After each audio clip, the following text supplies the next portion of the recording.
Wow. Well, what way to cut? Wow. What way to start a show?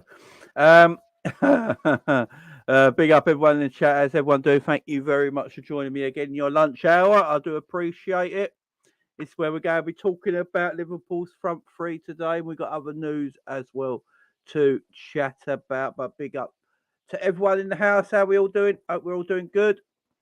Very much appreciate you all joining me. Don't forget to hit that like button as soon as you come into the show. I would appreciate it. Don't forget to hit the subscribe button if you've already subscribed. Don't forget to share the channel out. Big up to everyone in the house. Big up to Ensman TV as well, who's gone over that 500 mark now on subscribers. Big up to you, Ensman. Much deserved to you, my friend. Much deserved to you. Right, guys, we're going to chat about some things today. So, now we've got all that out of the way.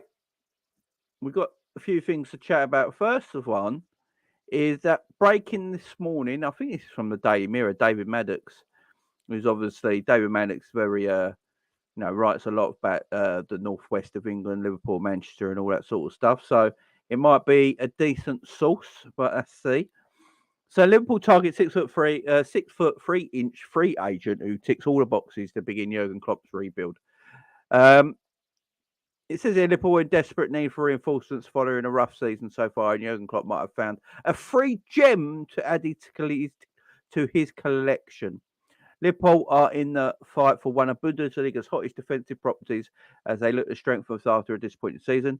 Evan Ndicka, a Europa League winner with Eintracht Frankfurt, who has starred in the Champions League this season, is available on a free transfer this summer after turning down a final contract offer from the German club.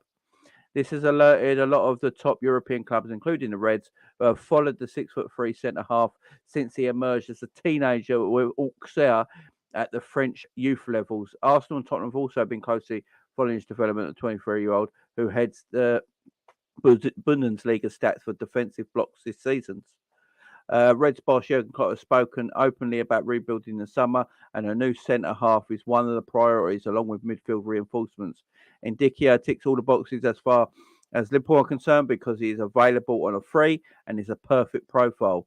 He is also versatile as a left-sided defender who has covered at left-back role and even occasionally a holding midfielder. Now, the reason I also think this might be a reality, us getting Evan Ndicka, the reason I think this might be a reality is because he can cover at left back role as well, as we've just read there. Look, I don't know a lot about him. I know a lot of you guys probably know about him more than I do, but yeah, he can cover left back role because there is rumours that Liverpool go let Tsimikas go at the end of the season. So if Liverpool go let Tsimikas go at the end of the season, they need someone who can play left back. If they're so all this sort of marries up and makes a lot of sense. Ndicka, a very good centre back, can play left back. He's young French defender, big and strong and quick. It does tick the boxes. It's a free transfer. Liverpool don't take advantage of the free market nearly enough. I always say that. There's always a lot of good gems that go for free that for some reason Liverpool never look at. It's about time Liverpool took advantage of the free transfer market, in my opinion. And you've got a player there that is decent and can come in. I personally think Tsimikas will leave in the summer. That is my personal opinion. I might be wrong, but I've got a feeling he might leave in the summer. And if he leaves in the summer, that's all the talks at the moment. Then Ndicka coming in, who can mostly play at left centre back. We all know who plays left centre back for Liverpool. Virgil van Dijk, and he's always going to play left centre back for Liverpool. That ain't going to change, guys. So if he's coming in as that spare centre back, but also can play left back, but that is probably why Liverpool are looking at letting Tsimikas go. So, yeah, if a decent offer comes in for Tsimikas, he would definitely leave the football club. There's no doubt about it. I know there's a lot of European teams looking at Tsimikas because a lot of teams need left backs. Left backs are hard to get hold of. Decent left backs are hard to get. So, Tsimikas would be available to a lot of teams, in my opinion. So, this transfer makes sense. I've seen a lot of outrage about this transfer at the same time. There's a lot of people on Twitter this morning, outraged by Liverpool buying a player of his quality that's a free transfer. I've seen our very own Bruno. Big up Bruno if he's in the chat. I've seen our very own Bruno, who will probably come on tonight in the calling show, so I'll ask him then. But saying it's not the right option, it's a cheap option when there's better out there. I think Ndicka is a decent player, man. Look, if Ndicka was of transfer value, how much would we pay for him? 50 million? It's a 50 million pound centre back. He's probably a 50 million pound centre back. So if we're getting him on a free, that's good for me. It saves up money as well for the midfield guys. So if you can buy a really good defender for nothing, zilch, it saves all our money for the midfield area. I'm fine with that. Look, I know everyone's going to go, it's cheap because we should go and get Gavidol. I've been telling, I keep saying this all the time, guys. Gavidol is overrated, extremely overrated because he had a good World Cup. Yeah. And then when he played the other day, was it against Man City? All I ever saw everyone in the timeline was talking about how crap Gavidol was. People can't make up their minds. He had a very good World Cup for a kid his age. He had a tremendous World Cup. But so did Dejan and Lovren, by the way, and no one big Lovren up. So I ain't paying 90 million for a defender. We need midfielders, and Ndicka, for me, could be just as good as Gavidol. Just could be as good, and he's a freebie. I don't see the problem with it. I really don't. I really don't. But I do feel Tsimikas will leave the football club, guys. I do think Tsimikas will leave the football club. I don't think Klopp really rates him as highly as we do rate him. I think us as fans, some fans even rate Tsimikas higher than Robbo. I mean, I wouldn't go that far. Tsimikas at his best is nowhere near as good as Robbo at Robbo's best. If they're playing both at their best peak form, Tsimikas is nowhere near as good as Robbo. And I think Klopp feels the same. And that's why Tsimikas don't play as much as the fan base probably would want him to play. And I'd agree as well. Tsimikas don't play enough. But the manager don't obviously rate him enough. I think he'd be free to leave. I don't think there'd be no... if someone come in for Tsimikas, I don't think there'd be any reason for anyone to keep him. I think the club would just be like, yeah, all right, we'll let Tsimikas go. I don't think there's a need to keep Tsimikas. I really don't. But that's not coming from me. That's what I think the club actually feel. Yeah, it's just Ndicka can play left back and centre back. He can play left-sided centre back. He's not going to play left-sided centre back while Virgil's there, but he can come in for Virgil and need resting. He's perfect to play left back in. Perfect player to play left back, and he's a free transfer, versatile defender. He's got a high ceiling, very good, very highly sought after. The only problem is that I think PSG are looking at him as well. That's my only concern under the transfer, that PSG might be looking at him. And PSG, obviously, Ndicka is from Paris. He's a Parisian. So he might favour PSG over everything. So that would be my only concern there. But it's came from David Maddox, obviously the Northern reporter for the Daily Mirror. So, yeah, he'll probably have a bit more say on it. So, interesting. Big up to everyone in chat, though. Captain Sal, Michael. Big up, Michael. Ain't seen you in a while, my man. Big up Kay. Big up Chelsea OG. Captain Sal, MP, Ravi, Mark. How you all doing, guys?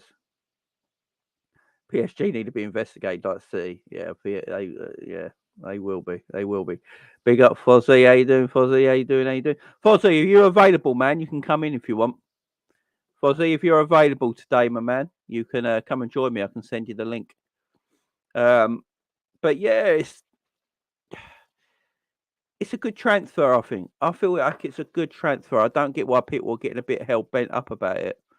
I look at the comments now on Twitter, and people are like,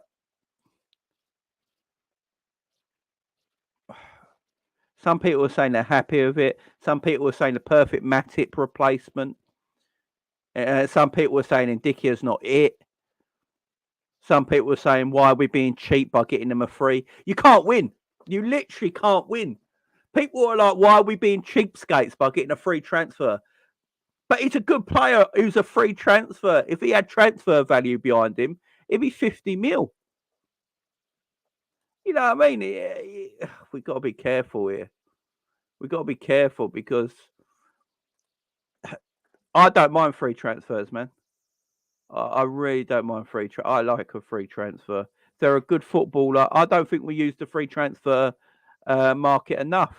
I think there's always a lot of players that are available that we don't use. A lot of players. Big up Ends man, by the way. Big up to Ends man. If you look at it as well, you've got to look at this as well. That a certain Matip might leave this football club.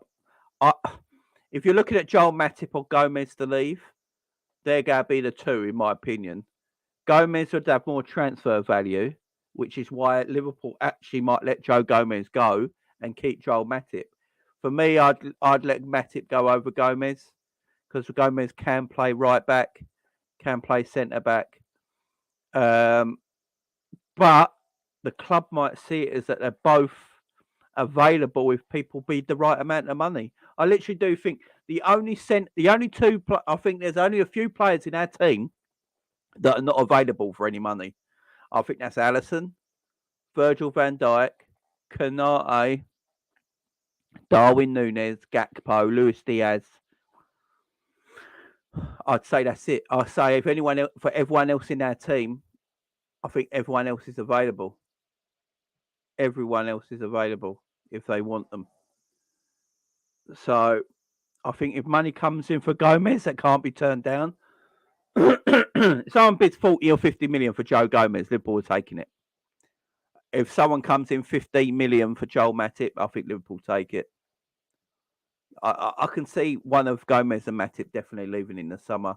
Let me know in the chat what you think. Who leaves in the summer out of Matip and Gomez? Or do you think they'll both stay? Let me know in the chat right now. Let me know in the chat right now. But big up to everyone here. Hope you're all doing good. Big up to Fozzie in the house. Fozzie, I sent you the link if you're available. Big up Chris. Oh, he plays for Eintracht Frankfurt, my man. Eintracht Frankfurt. We got SG in the chat. Ndicka for free is not a bad signing. No, it ain't. People will only be happy if we make 100 million in losses, Jamie. It does sound like that sometimes, don't it? Big up Thomas. Matip was a 3 million free, not too shabby. Yeah, but they're the only times, ain't they? You know, there's been good players in the free market. And how long ago was that? When was Matip? 5 years ago? And Milner was like 8 years ago now, wasn't it? So we have used the free market, but I don't think we use it enough. Some good players there. So, yeah, it's... I'll go get Fozzie in once his camera's done. We'll get Fozzie in here. Fozzie, just waiting for your camera to come on, mate, and I'll bring you in because it's... Fozzie, let me know in the private chat if you're ready, man, and I'll bring you in. Oh, there you go. He's there. There we go. There. Oh, no, his camera's gone. Good. Let's bring him in. There we go. You all right, my man? 1 second, man. No worries. No worries. There he is. There he is. Can you hear me, yeah? Man. Yeah, loud and clear, man. How you doing? Yeah, I'm good, mate. Just watching YouTube at the moment. I was just doing video editing of New York. Got another channel just for traveling. So just have you? that, yeah. What's your traveling?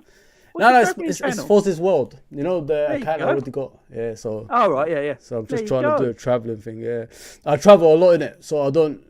So I said to myself, why don't I just make an actual channel for that? You know what I mean? Just want to go places and that. So. Yeah, why not? That's a good thing, man. I mean, I would do a travel channel, but I only go to the shop and back, so it's not big. I can vlog going to the shop every day. No. Big up Danny as well in the house. How you doing? So how do you feel about these Ndicka rumours? It looks like a good player. It looks like a good player. You know, Liverpool do the cheap route. You know what I mean? Why not make it an option, like going that direction? You know what I mean, Jamie? So I don't mind that. I don't mind going. I don't know how good he is. I haven't watched him a lot. You know what I mean? YouTube can deceive you, innit? It could tell, it could show you a lot of things. I remember when Lucas Leiva came to Liverpool, we all thought, oh wow, you know what I mean? He looks like a great player, attacking midfielder, and it wasn't the same. It wasn't the same player that we actually bought. So if I watch him and I check him out in full length, then I'll judge him. But at the moment, if it's a free route and everybody rates him, why not? Why not, man? Yeah. Big up everyone, by the way. Big up to LFC6. Big up to you. Yeah, look, I don't know a lot about Ndicka. I remember everyone in the chat is always putting his name out there, and there's a lot of people in the chat who watch a lot more European football than I do.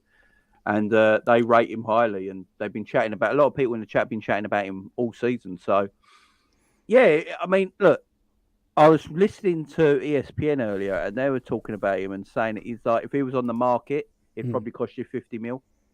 So it sounds like a good deal. And I say, well, I don't think we use the free transfer enough. There's some good players that go for free. No, and obviously we've got Milner and Matip, and they worked out really well. Look, Ndicka, apparently he can play left back as well, and he's left-sided centre back, which would obviously be Virgil's position. Yeah. But the rumours we've been hearing a lot this season that Liverpool are willing to let Tsimikas leave at the end of the season. What do you think of that? Like, do you not rate him at all? I like Tsimikas. I think he's a fine deputy for Robbo, but I just don't know if the manager likes him that much. I don't know if Klopp completely rates him, because when Robbo has a few bad games, sometimes he comes out. As soon as Tsimikas has had one bad game, that's it. He's back out the side when we all sometimes scratch our head thinking. The thing is, Jamie, I don't really blame Tsimikas the way he plays. You know what I mean? Like, I've seen him, like the last four game he had, I thought he played pretty well. And the next game, he didn't even play. If you play football, everybody knows on the chat as well, if you play football, if you're in and out of team, your confidence really disappears, doesn't it? It doesn't really, it doesn't stay the same anymore. So, because in his mindset, he's already thinking, I might not even play the next game. So, I mean, if I play well, am I gonna play the next game? It's just those kind of stuff that's happening in his brain. So it messes up his motivation to play in the first team on a regular basis. And like I said, there's a lot of times Tsimikas played very, very good, and we didn't see him in the next game. You know what I mean? And I agree. I think if you play well, you deserve your spot in the team. This is why we're actually struggling on the pitch, because we're confusing everyone, and we haven't got that strength and depth. But if the second players, or whatever you call them, squad players, play well and you win your game, give them another shot. Why do you have to keep bringing in players that's always tired, like after a couple of games? You know what I mean? If you look at Robertson, he's always tired, bro. That's why he doesn't have that high ceiling that he used to have in the past, because he's playing too many games and it messes up his momentum, if you know what I mean. Just in and out for now, you know what I mean? Then if you have a squad competition, everybody will be motivated to play that next game and put that extra yard in the games, if you know what I mean, Jamie. No, I agree. That's why I feel like I like Tsimikas. I think we all like Tsimikas as a player. But that's why I always say I just don't know if Klopp rates him. Like you say, he plays well and he's out the team the next week, and Robbo's back in. I will say, I always said this, I think Robbo at his absolute best and Tsimikas at his absolute best, Robbo's better. Yeah. I don't think that's a debate. I mean, there's no debate. But it doesn't mean Tsimikas is a bad player at the same time and not an actual deputy that can come in. So I look at it and think, well, these Ndicka rumours are sort of hit height, flaring up at the moment, actually. And there's more people talking about it. And he can play left back and left centre back. So, young guy, if the rumours are true that Tsimikas is winning, I don't think Tsimikas wants to go, but I think the club I don't think the club are going to stand there if someone comes in for him. Look, good left backs are hard to buy, so Tsimikas will definitely have places to go. So if a team comes in for him, Liverpool ain't going to stand in his way to leave. And someone like an Ndicka comes in, can cover that left back spot, can play left centre back area. It could be a decent bit of business. Also, we know we don't have a lot of money, so it also helps us buy the players we need in the midfield area, which is desperate. So if we can get a decent defender in that costs us nothing and still have money for the midfield area, it's good business as well as I'm you know, with FSG, the issue, like, you know, I've got big problems with them. You know what I mean? I don't hate them. I don't have like listen, they bought us the Premier League, the Champions League. It's Klopp really that did that. No other manager would have done the same as Klopp what he done. The thing with FSG, the issues I have with them is like they should have plan in place. You know what I mean? If you have if you have this way of thinking of football, like you don't want to spend, have a plan in place. You know what I mean? Like you have those first team players, but buy younger players that's going to replace them eventually, get them in and out of the team, put them in the under 21s. Then when those players get to a certain age, like resale value, then bring them in. Do you get what I'm saying? That's what we used to do back in the day. If you look at Liverpool's success in the 70s and 80s, we used to like playing the reserves a lot. Exactly, players in the reserves, bring them in and out the team, and then eventually, once those players reach 30, this is what they used to do. And when you reach 30, we think about your contract if it's 1 year extension. Why don't you just replace them eventually and then you know, sell them? You know what I mean? That's what we've done with Jimmy Case and players like that in the past, Graham Souness. That's what you do. If you have this kind of financial way of thinking, if you know what I mean, Jamie. And they didn't do that. There's no plan in place, bro. This is what makes me angry more than anything. If we had a plan in place and we did it that way, I would be all for FSG. But they haven't done that. Now, the squad, you look at us, we're all over the place. And the squad morale ain't there anymore. I think I put a comment the other day when I said the work ethic of the team is gone, mate. Like there's no more supporting each other on the pitch. Everybody's all over the place. There's no first press. There's no second press. If the ball goes over the top of the midfield, the team's attacking and scoring a goal or creating an opportunity. Alisson has to make a save.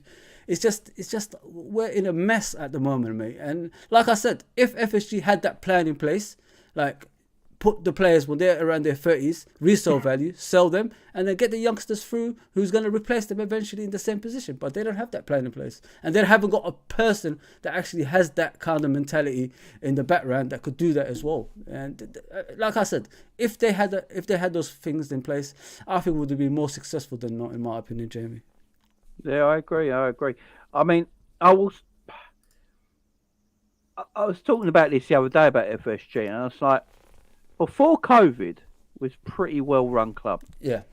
And then when COVID came along, it's like FSG have totally taken their eye off the ball completely.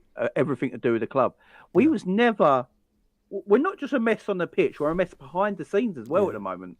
And one thing I would say when FSG were in charge, that was never the case before COVID. Now, behind the scenes was all dealt with. Whoever needed to be replaced got replaced. Everyone knew their role in the team. Like everyone had a role. No one messing with each other's roles. You know, that was a clear role for that person. That was a clear role for that person. The manager was there. Coach was there. Everything was clear. Everyone had a clear path. We all knew what was going on as a fan base. And then since COVID, the last 3 years, it's like they just like,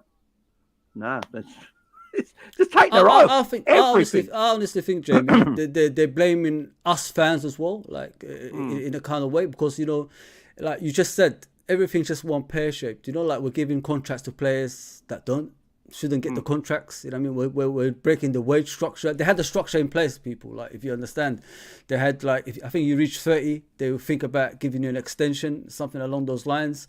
And the wage structure from the players are not too far from each other, so everybody has a squad morale. Nobody gets upset behind the scenes. I put a lot of that actually in Twitter, and a lot of people said, you know what, that's taboo. Don't talk about it.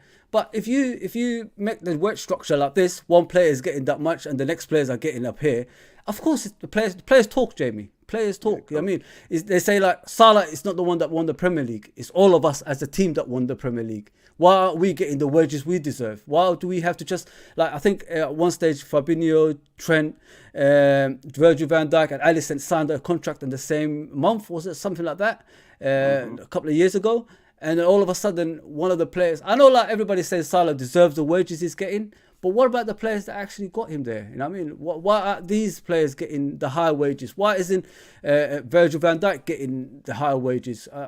Everybody says he's the best defender in the world. Why isn't Alisson getting the higher wages? He's the best goalkeeper in the world. You know what I mean? Once you break that wage structure, I think the owners really like look into it and say like, if our structure that was working ain't there anymore, why do we have to like actually give a damn like how things are working at the moment? I don't know if you understand what I'm trying to say, Jamie. Like they had a plan in place, it went all pear-shaped after that.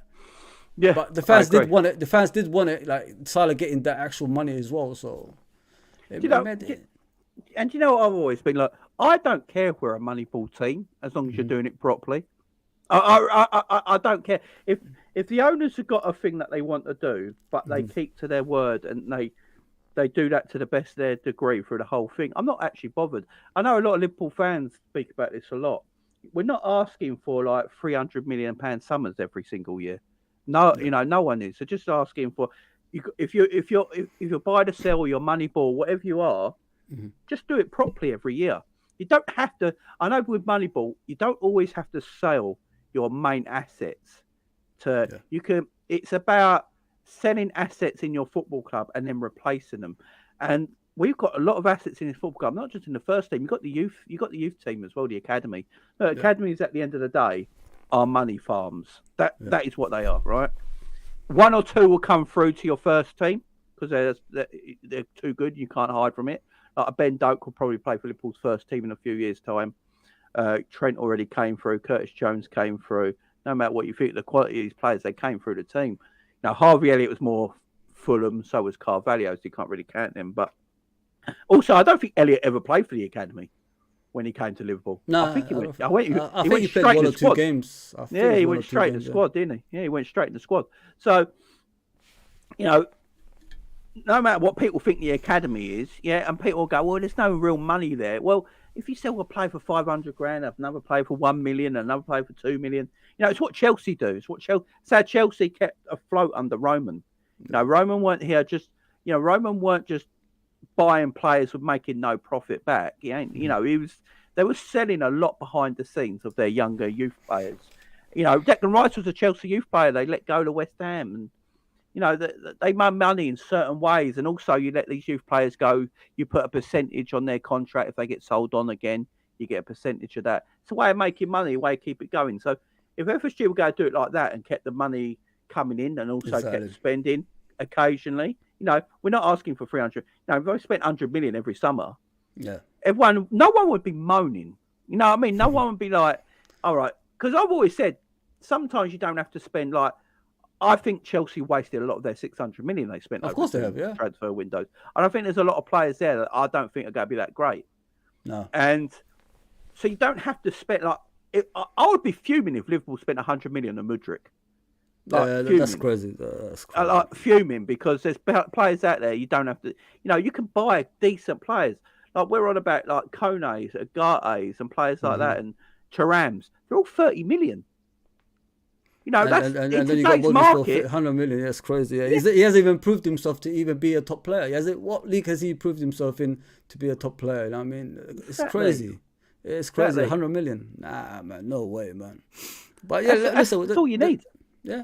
Like you said, like if there's a plan in place like that, then I think we'll be more successful than not. That's what they've got to work on in the summer, mate. There's a lot of problems we've got at this football club, man. It's really frustrating me because I'm looking at the next fixtures as well, JB. Like, where's the win gonna come from, bro? Like, it's hard to watch at the moment, man. You know what we're like? We're a weird team. I've already said it. I wouldn't be surprised if we didn't lose a single one of these next 3 games. but then we got Leeds and Nottingham Forest straight after, and that's where we're dropped. And that's where we're dropped points. Liverpool are balmy. We got City obviously on Saturday. Then we got Chelsea in our game of hand. Or I think we should be. I think that's at Anfield, ain't it? Yeah. No, the Arsenal game's at Anfield, ain't it? The Arsenal game, yeah. I know we lost to Arsenal at the Emirates, and if you look back at it now, Saka's goal shouldn't have counted. It was offside. Yeah. And in that first half, we were far the better team. It's just when Diaz came off, mate. And we'll go. Great segue, Fozzie. You're reading my mind.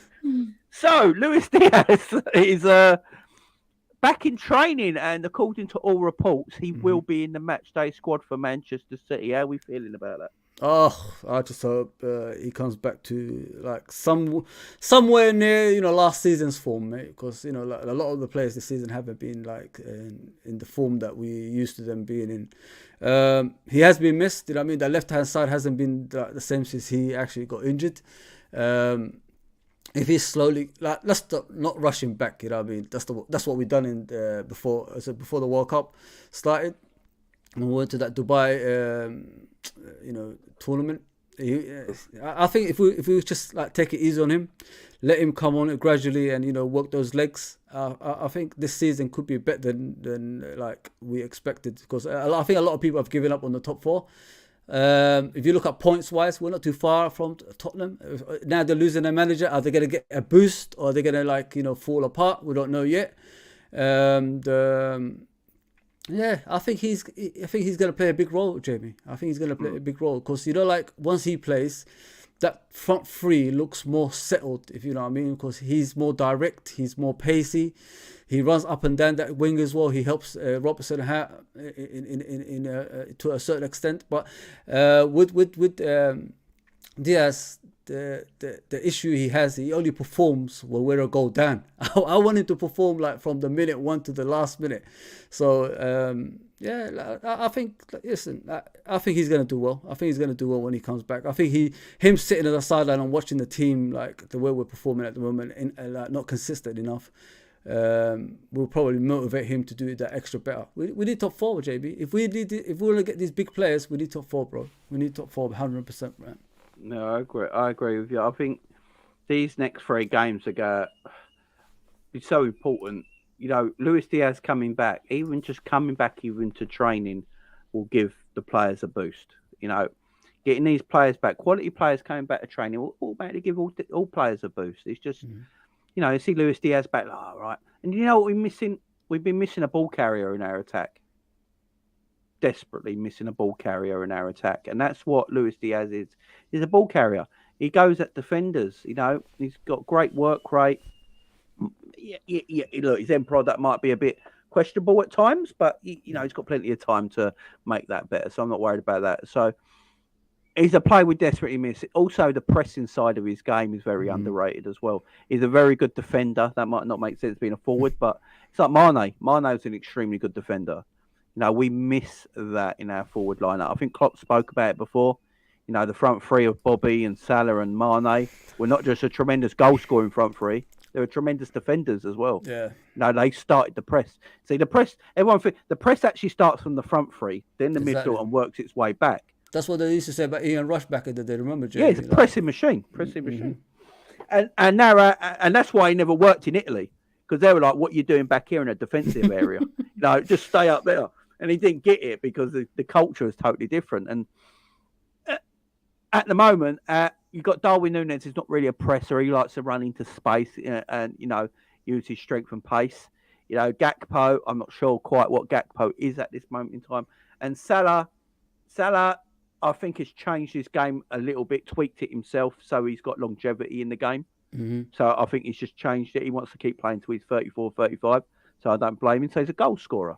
Yeah. So they've all tweaked the way they play. So we don't press from the front. So the front don't press. The midfield can't press anymore. Yeah. And then we push up that's why we're getting the way we are at the moment. That's why teams come on to us and give us more problems if you look at the games we play. That's what we've got to work on, isn't it? That's what we've got to work on next season as well, Jamie. What's going to be our identity in the team? Where are we going to go from here?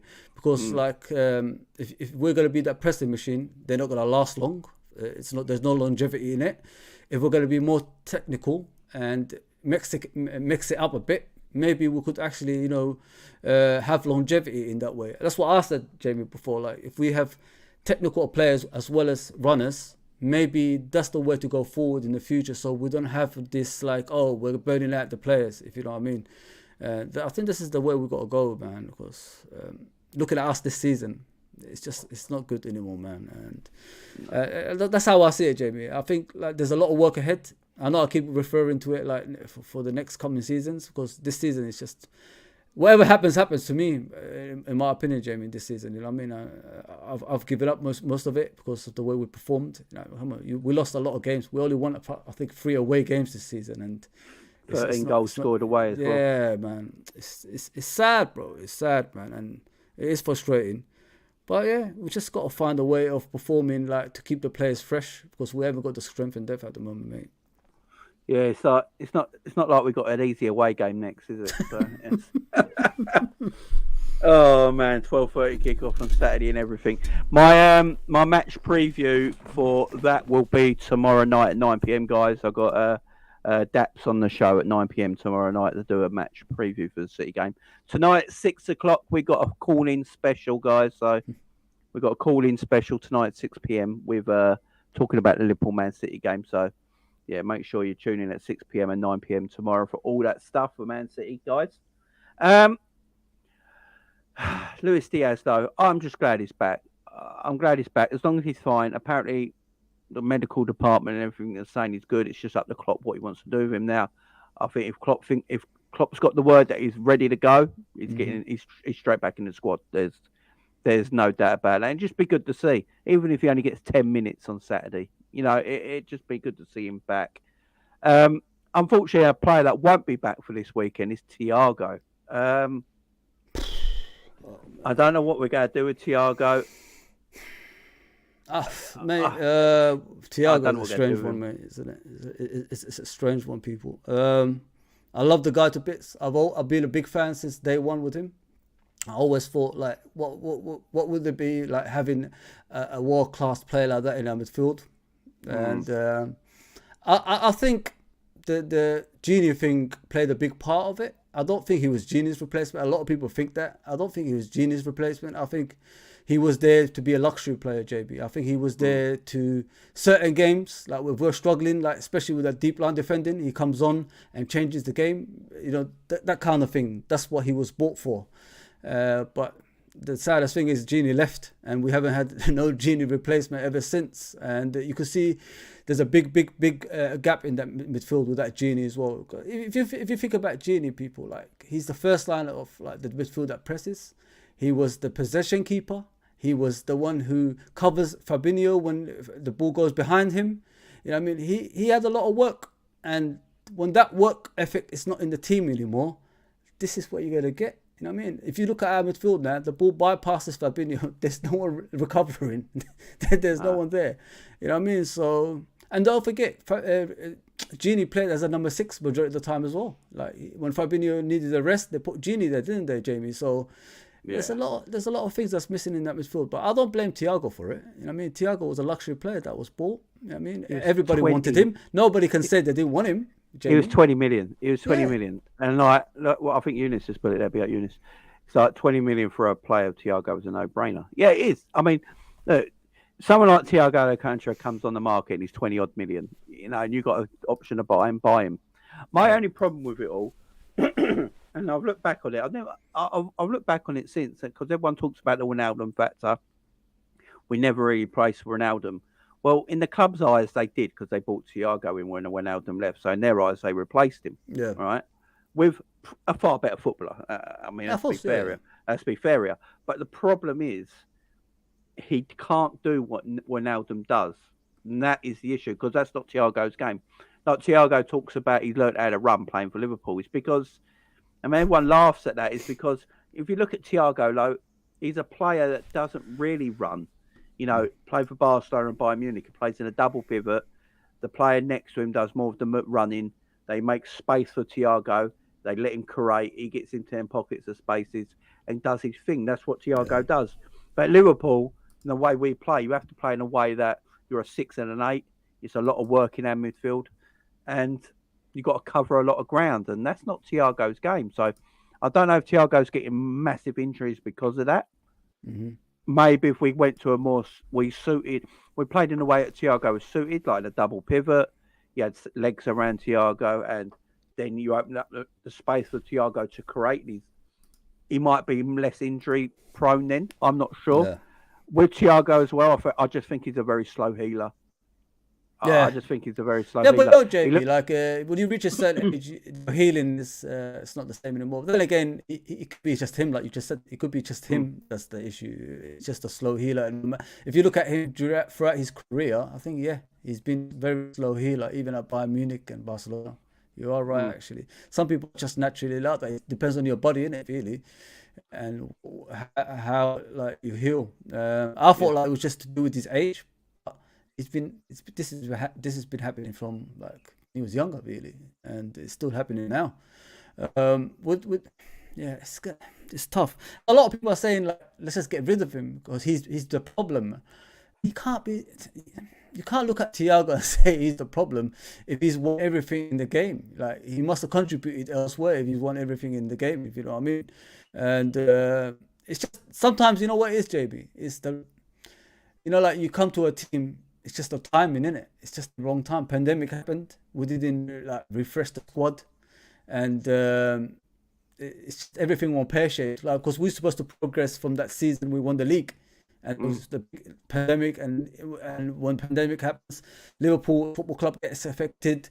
We can't put the staff on furlough, which shows how poor the owners we got. You know what I mean? It's just a mess all around. So it's just the wrong time, I think. If he came in and there was no pandemic and we was fresh in the squad and moving forward, I don't think we'd be discussing Thiago, Jamie. I honestly don't think so. No. It's just the wrong timing, I think. I agree because I look back at that summer. So we won the Premier League, and then we went and bought a Thiago, a Jota, and Tsimikas. Yeah, that's a good. That's not a bad transfer summer, to add to what we already had. I mean, you're bringing Tsimikas in as a deputy left back. Everyone was like, "Yeah, great. We needed a backup left back for ages." Then you bought Thiago in, and everyone's like, "Wow, we've won the league, and then we're buying that's the player of caliber we want. What we've won the title, and we're buying that sort of player. Perfect. Go and get Thiago in, and then like." Hours later, they went, also, we're buying Jota. It's like, well, I didn't see that was a shock. coming. That was a shock. Yeah, because it was all apparently Timo Werner. Who, by the way, I actually think Timo Werner would have worked in Klopp's style. And I think Timo Werner was actually... When I look back at Timo Werner at Chelsea, was he actually any worse than Kai Havertz? That's all I ever say. No, I don't think so. I just don't think Timo got the chance at Chelsea. I actually think he's a decent player. I think he would have worked in Jurgen Klopp's system, and that's why Klopp was like you just said, Jamie. Like football is about psychology, isn't it? Like all the top managers. If you look at all the best managers in the world, like Mourinho, Shankly, Ferguson, all that stuff. Like, why do players play for them? Because they could convince you are the best player in the world. That's how they are. I mean, and he didn't have that. When you go to Chelsea. It's about here and now. What do Chelsea remind me of? They remind me of like Real Madrid, teams like that. You have to do it here and now. If you don't do it here and now, you'll be gone next season. That's how Chelsea have become. I mean, that's the difference between Chelsea and other teams. But like I said, football is about psychological. All the top managers have it, and all the top managers can make you play. Like even if you're an average player, they will turn you into a believer. You're one of the best players in the world. And if you look back at the management of past from Shankly all the way upwards, you can see like those managers that actually won titles with the titles have this mentality that could make you think like you could float, like you could actually fly. I mean, that's how it is. And Timo Werner would have been a success at Liverpool, in my opinion, as well, because he's the type of player that we needed anyway. He plays out wide. He plays as a striker. He could drop as a number 10, and he could do a lot more than most strikers can do. And that's typical, like you said, a Klopp player as well. Yeah. It's a mad one. And also, look, the last bit of transfer thing before we get on to the front three talk is that news is coming out that Bayern Munich, apparently Thomas Tuchel and Bayern Munich want Mason Mount. Now, I didn't believe it when I first read it, but I've just been reading it since. I think it's who's the Bayern Munich reporter? He's like their version of Paul Joyce. I don't know. He's gone out. Is it Stephen Falk or something like that? Something like that, Stephen Falk or something like that. He's come out today and said that Bayern Munich are very, very interested in Mason Mount. Mason Mount, apparently Chelsea have put £50 million on Mason Mount's head. That's how much it's going to cost to buy Mason Mount from Chelsea. Now, when I look at the transfer market, I'm thinking with a year left in his deal, the way the transfers are overblown now, 50 million is probably about right. But I don't think it'd be 50 million. I think you can get that price down to 45 to 40, in my opinion, and probably with 30 million up front, and then 20 million at the end of the year before his contract runs out at Chelsea. So I think that's what people will be looking at. I don't think anyone's going to pay 50 million up front for him. But yeah, Bayern Munich are now favourites to buy Mason Mount. So with Mason Mount out of the way, and apparently that British agent yesterday saying that Liverpool bid for Bellingham. I don't know, it's just all. No, it's crazy, It's all mad. It's all mad. The world we live in right now. I don't know. I don't know about Mount though. I don't know about Mount and Bayern Munich. You know what I mean? Tuchel just arrived. Like, how can he do transfers straight away? I mean, like, what kind of football world are we working in? Like, a guy just walks through the door and he's like, "Oh, I want Mount." It doesn't make any sense, mate. I think it's crazy. But the thing is Liverpool actually wanting Mount? I mean, or is it just a smoke screen for him to get a contract at Chelsea? I mean, like, there's a lot of things you got to look at when you think about Mount. Is he a Liverpool type of player? I mean, like, it's crazy, mate. Me with Mount, I don't rate him, but I can see the possibility if it's cheap. Taking the cheap route and getting a player in that could be a squad player or something along those lines. But there's another thing as well, Jamie. If he's not good enough for Chelsea, how is he good enough for Liverpool, bro? Yeah, I mean, that is a fair point. But then, Daniel Sturridge weren't good enough for Chelsea. He was good enough for Liverpool. I mean, it's just, that sometimes players are just not like suited to where they are. Sometimes I think there's good players out there that clubs just don't like, or managers just don't like, and they succeed elsewhere. So it's a weird one. Mason, I do think. I know I saw someone tweet today why Liverpool the only club worried about buying homegrown players. Liverpool ain't the only club. Every club's going to have to be worried about buying homegrown players next season because the rules are changing. Yeah. I think you're going to have 4 homegrown players in your match day squad from next season in Europe as well. You have to have it in Europe and in the Premier League. So Liverpool are going to apparently lose a lot of homegrown players. So that is why I think Liverpool have been linked with the likes of Mason Mount and Ward-Prowse in recent days because of that homegrown issue. And look, the team that's going to suffer the most. What do you think of Mason Mount? Would you take Mason Mount like a first team player? I think he works under Jurgen Klopp. I think Jurgen Klopp will mould him into the midfield. I think he'll mould him into a sort of Genie midfielder. Really? I look at it that Genie was more of a free-flowing, attack-minded midfielder at Newcastle and for the Dutch side. And we transferred him into that sort of 6-8 position where, he had, because his fitness and athletic ability, that's why he could do it. And I think with Mason Mount, I see that same sort of player. Mason Mount, when I look at Gini Wijnaldum, I think he played left mid and a number 10 for Newcastle in that season he was there. And central midfielder, he played in versatile roles. In the Dutch side, he can play that more floating midfielder. Attacking midfielder, where he can get into the box and score goals from. And Mason Mount reminds me of him a little bit. Mason Mount can score goals. He can get into the box late. He can play off the wide area. And I think Klopp sees him as that kind of Genie replacement. I think Klopp's very aware that we've never really replaced Genie properly. And he was a big cog in the machine. And maybe they're looking at someone like Mason Mount. It might not be popular. It might not be a popular choice. And people might not rate it. People will be like, why is Klopp after these meaty players all the time? But look, I've always said it. Systems is what wins football games now. And you've got to have the best system, man. You get players that fit that system. If you get players that fit... Look at Arsenal right now. Who would have thought Xhaka would be as good as he is right now? Yeah? I've always been terrible for Arsenal. A good team around Xhaka, I said he'd be a good player. He's not a bad player at all. He's a decent footballer. But now what Arteta's done is put him into a system that benefits him. So once you he's put the a most player experienced player there as well. Yeah. Once you put a player in a system that benefits them, it becomes better for everybody. And at the moment, you look at us at the moment, like you were saying earlier on, we're playing a system at the moment with players all over the place that don't suit their positions. Like Gakpo playing false 9, Darwin playing left wing, and Carvalho not really having a spot in the team when he's a number 10, and Harvey Elliott playing midfield instead of more advanced role, and so everyone's playing in roles that don't really suit them, and we're wondering why the system don't work at the moment. Because we're trying to shoehorn players into a system that don't suit them and keep them in the same system. Look, I know what Klopp's trying to do. He loves Bobby as that false nine. It works so well. Why would you go from it?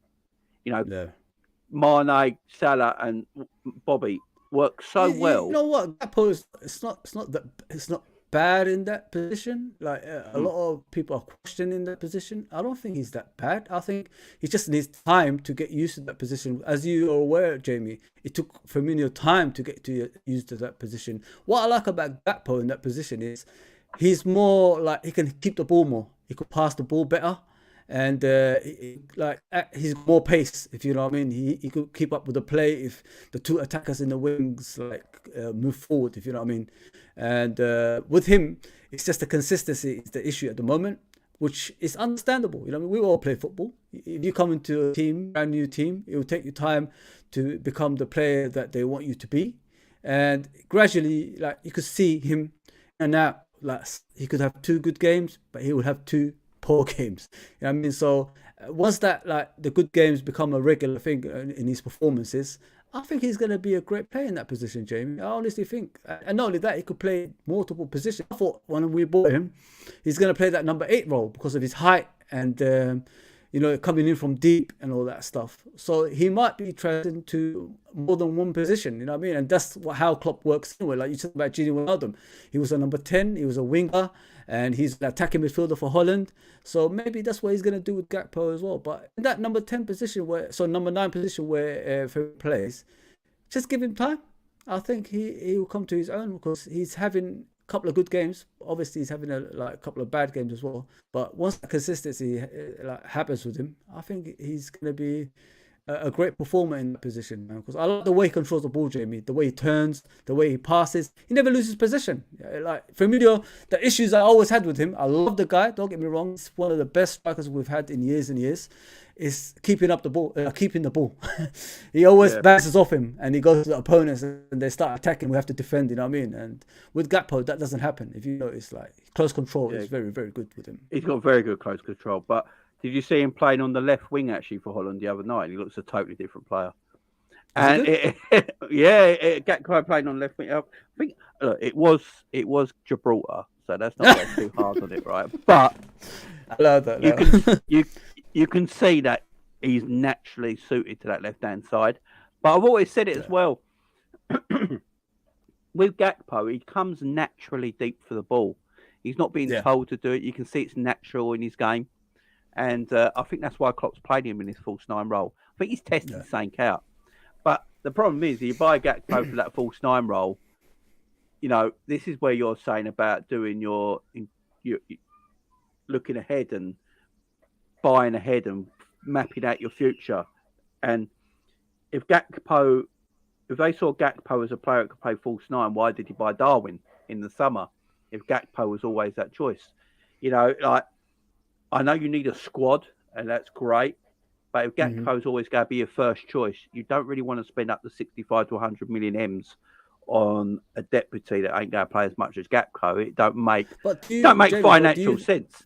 I know what you said, but do you think this season is an integrating season? Like getting players, buying players, and then it's transitional. Yeah, transition. The word no one likes. I don't like it. That's what it looked to me. I've been sitting back and thinking about that. All these players playing different positions, and he's interchanging a lot of the players. Maybe that's what it is, Jamie. Maybe it is a transition season, and yeah, I think you know what. Thinking about it, I think it is. I honestly think that they have sacrificed the season, people, but. We haven't got the financial powers as other teams. I'm sorry to tell you. I know, like we keep going to that, but we just don't. We just don't have that. No, we don't. It is. I don't like using the word, but let's face it. It is a transitional season. It shouldn't have been a transitional season. No. There shouldn't be a transitional season, but unfortunately, this is. It looks like they're testing out different things. I think Klopp might even change everything up next season. I think he's just looking at it all. And he might even change formation next season. There's a lot of talk that he'll go to 4-2-3-1, his old Borussia Dortmund formation. There's talk that he wants a bit more technical in midfield, go away from that, start getting Carvalho in. Carvalho was brought in for a reason. You know, I don't think look, we know Klopp don't like rushing players in all the time. He likes, especially when they're young, building them up. I'm still not sure about Carvalho's future. There's too much talk at the moment online for my liking that he might be loaned out next season. And with a lot of players, there's always talk like that player's definitely not going nowhere. Yeah, with Carvalho, it does sound like they're not quite sure on him. So why I think they are sure. I think they are sure. Yeah. I honestly think that. Sorry to interrupt, James. I think they are sure. With Carvalho, the things when I watch him, the things he struggles with is physically. I mean, technically, there's no problem with in my opinion when I watch Carvalho. It's physically he's having issues with. And there's one thing playing for Fulham, and there's another thing playing for Liverpool Football Club. You know, when you play for Liverpool Football Club, everybody's up for the game. You know what I mean, Jamie? And when you're playing Fulham, but if it's equal, that's the difference with that kind of teams. That's what I think they're working on with Carvalho. I think physically he's struggling, and once they sort that, I've seen him do that with Robertson. I think Fabinho when they first came, and players like that. Fabinho. Eventually, yeah. And eventually they came into the team, and then they came to their own, you know what I mean? That's what he needs to work on. I think he's playing like too many times on the left wing, young Carvalho. I think I want to see him at number 10. You know what I mean? If we're going to play two pivot midfielders and you need that guy in front of them, why not play him and then see what he can do in that role? But I honestly think, Jamie, it's physically he's struggling with, because once he gets bullied in the games, I'm sure you've seen it, he loses interest a lot. Yeah, I mean, Carvalho, look, he's a youngster as well. And I know everyone will say, well, him and Harvey Elliott are the same age, but Harvey plays every week. Yeah. I've been saying, one thing I will say about Harvey, he looks more mature on the pitch than Carvalho does. You know, when he looks physically stronger as well. And, Elliott ain't the biggest. He's quite stocky, Elliott. He's not skinny. I will say that about Harvey. He ain't skinny. You know, he has got a bit of weight on him. He can push himself around. He can get in people's faces, you know, and that's why he's played, and he plays in midfield. My thing with Carvalho, I'm just wondering, what's the plan for him in the future? Because he does look a bit one-dimensional. He does look like the sort of player who can only play in a certain position. Harvey Elliott is far more versatile. That's why Harvey's playing. I mean, Harvey plays most of the majority of his Liverpool career in midfield at the moment. And if you talk to everyone says he ain't a midfielder. So, you know, I don't think Carvalho can play midfield like Harvey does. No. I think Carvalho needs to play further up the pitch. I don't think he's a left winger in a Jurgen Klopp team. I think Jurgen Klopp likes them explosive wingers. That's why, look at all the wingers we've gone for. Look, Shaqiri was naturally a winger. Shaqiri never really played. Shaqiri never really played much because he weren't that explosive. No. He was a creative winger. You know, he weren't slow by any stretch of the imagination, but he changed a few games. Shaqiri was a great player. We should have more players like Shaqiri on our bench. You know, they don't have to play every week. But different kind of player. Yeah, different kind of player that comes on, helps your team. But yeah, I don't know what we're going to do about Carvalho. But look, let's got a few questions in the chat. Let me just answer these questions in the chat, and then we'll go to front three debate.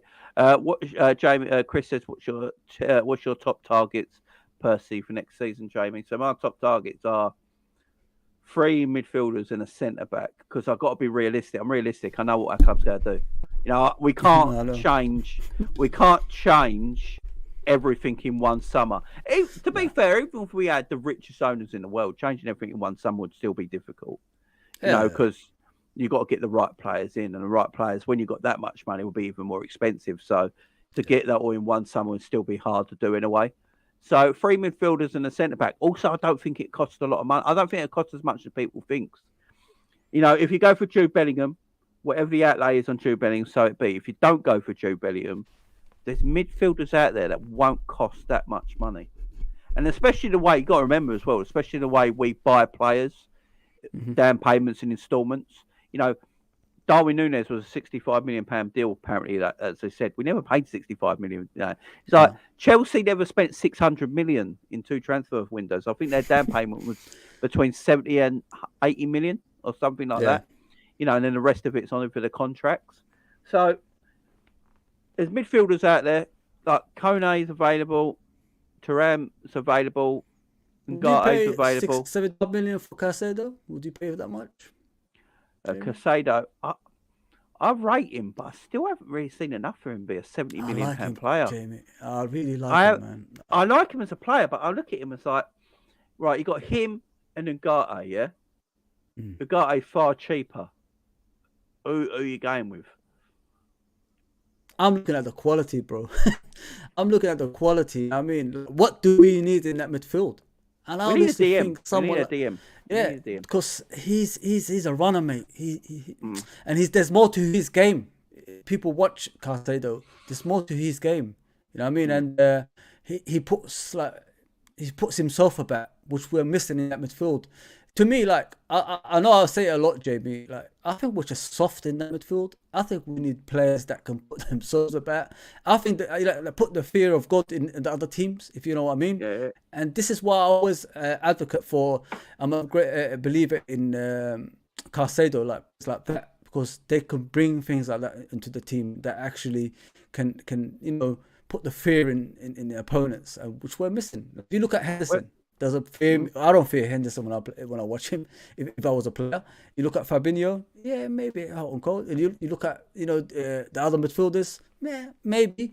But we need someone there that's gonna be dominant, bro. And that's how I see the likes of Caicedo coming in and dominating that midfield. I know, like it costs a lot of money, but isn't it worth it if it's gonna give you the next step to win the league, to have that in place? My worry with Caicedo, I don't want him to be a Basuma. Because everyone rated Basuma at Brighton. I never rated Basuma that much at Brighton. I never rated Basuma that much. Anything about him.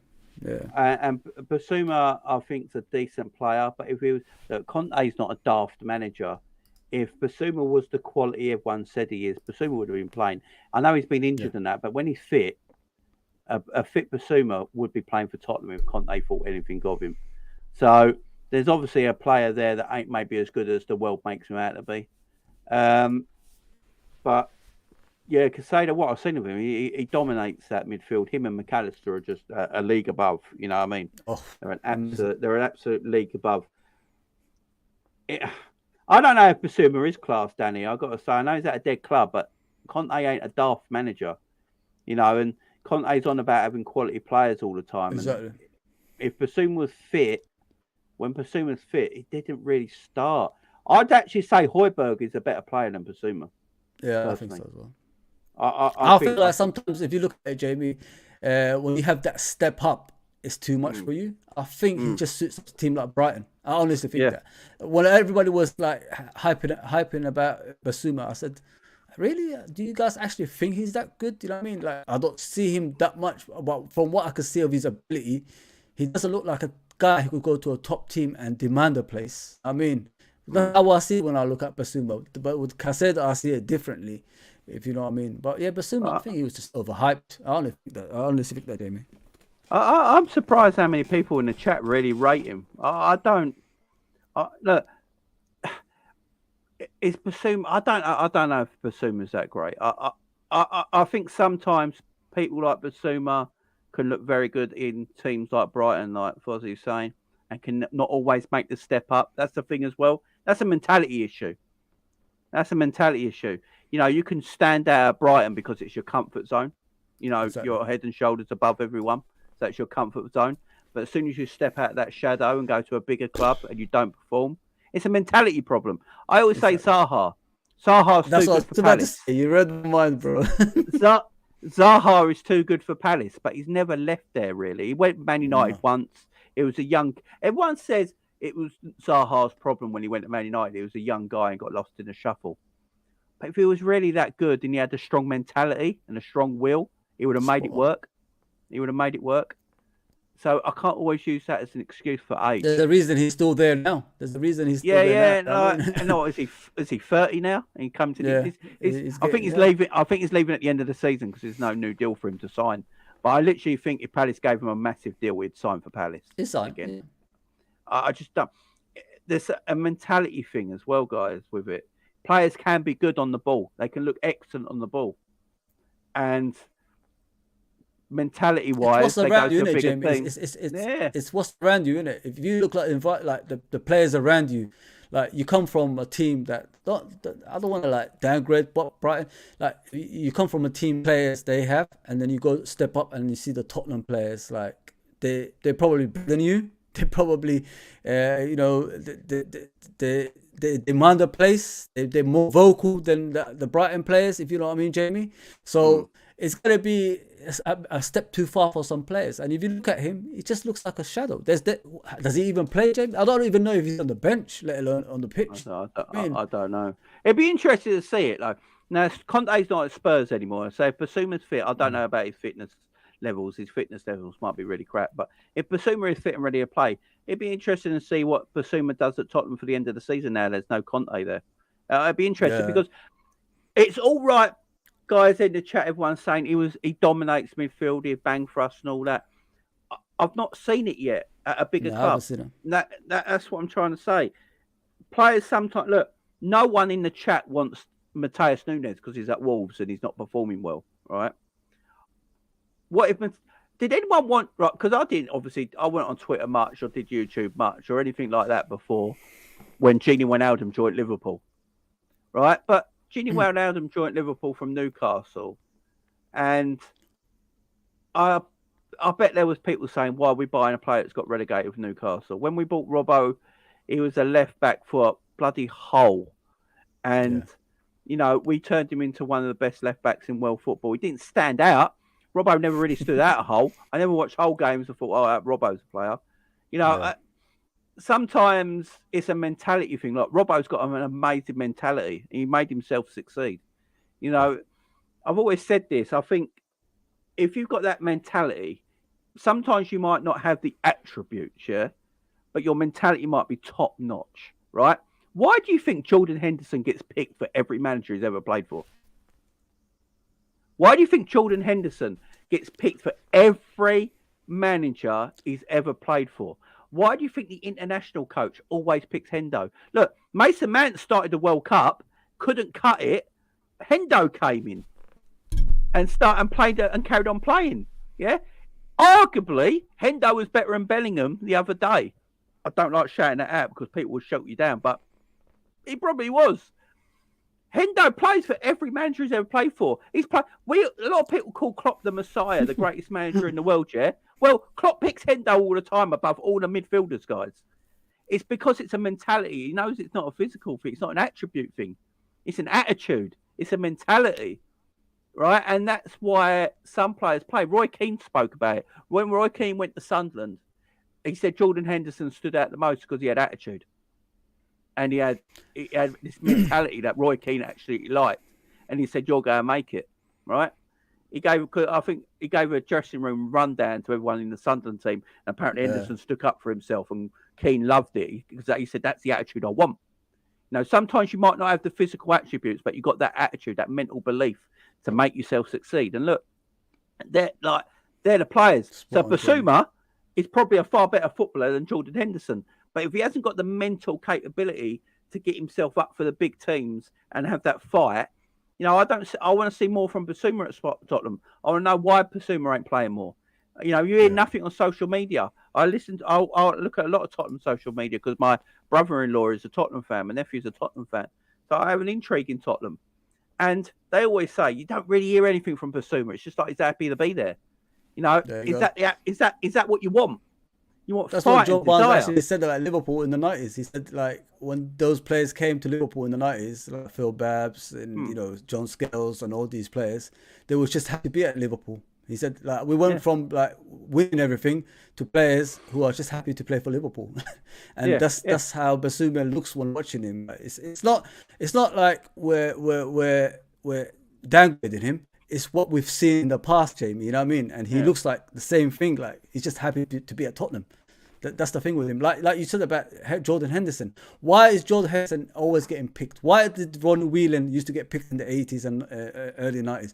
Because they take instructions. You put them on the pitch and they follow with the instructions you give them and they listen. That's the difference. You know what I mean? You could put a world-class player in any team, but some of them are so big-headed, they won't take no instructions. That's the difference, you know what I mean? And your team will fall apart. Look at Pogba, came to United, can't follow simple instructions. What happened? They shipped him out for free. Again, second time for free. You know what I mean? So this is that. the difference. It's the difference between players that will give you all and players that just there because they think they're big Charlie Big Bullets. You know what I mean? Sorry about the language, but that's how they think they are. No, I've been saying it forever. I've said that about Pogba for ages. An amazing footballer. There is no doubt about. You cannot question Pogba's footballing quality. He's a quality footballer, but mentally, he's just not there for the fight. He don't like the fight. He gave up on Man United all the time. He always moaned that it was Man United's fault and not his. You know, you don't.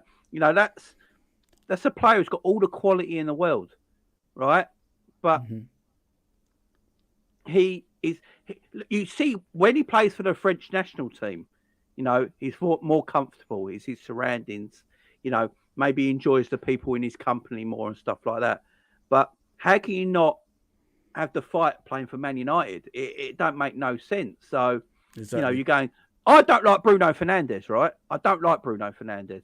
But he's got he's got more about him mentally than Pogba has, but he's nowhere near good enough quality-wise than Pogba is. You know, you know what I mean? He's got that fight. He don't like losing. He's a crybaby and all that. But, no, you want that sort of attitude. You do. Also, you need quality. Look, I'm not saying Henderson should stay at the football club. I've been saying it for ages. Henderson should leave.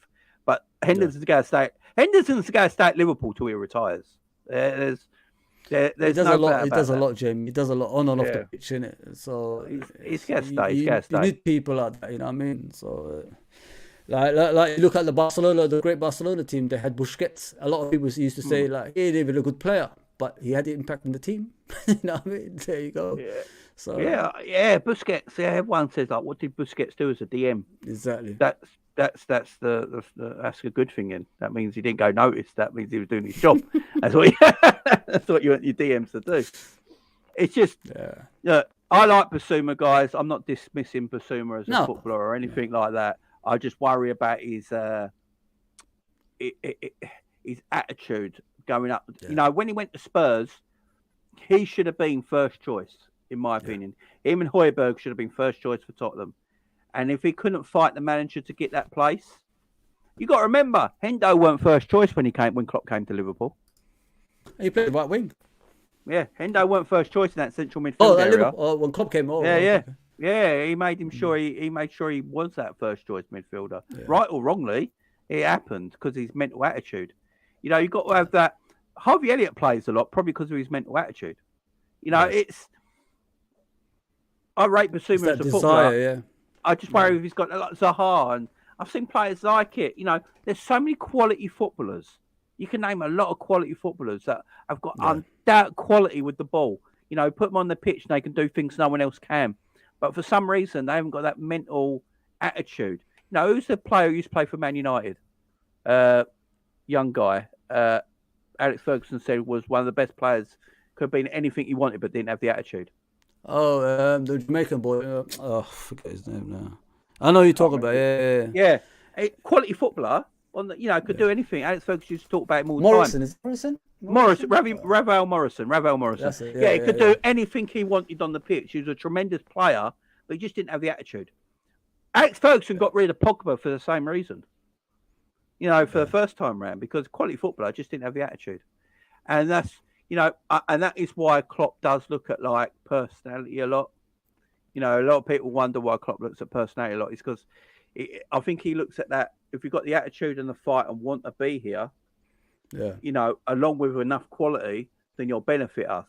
If you've got all the quality in the world, but you're going to be a headache to deal with, I don't want you. Like Abel Tarat is another one. Big up Vic. Quality footballer. Yeah, quality footballer. Just didn't have the attitude to make. He should have been. He should have been playing for QPR in the Championship. It was far too good. Yeah, Matt Letizia. You know, Liverpool was after him. Remember, Jay? Liverpool wanted him. Everyone. Liverpool wanted him. Man United wanted him. Tottenham wanted him. Now, big clubs wanted him, and he was like, "Nah, I'm happy at Southampton." It's like Harry Kane's another one. Harry Kane is a world-class footballer. There's no doubt about it. But has he got a world-class mentality? I always compare it to Luis Suarez. Luis Suarez wanted to leave Liverpool Football Club because he saw us not winning anything, right? Under Brendan Rodgers, right? And he didn't want to waste his time. World-class player. Say, wait, I'm going to Barcelona. I've got to match my ability with a team that will match it with me, right? So they went to Barcelona. He couldn't do it at Liverpool. Look, Luis Suarez under Klopp, we're doing what we did, would probably stay. But Luis Suarez under Klopp is a disgusting thing to think about as well. Can you imagine Suarez, Mane, and Salah? Fucking hell. Prime Suarez, Lord of mercy.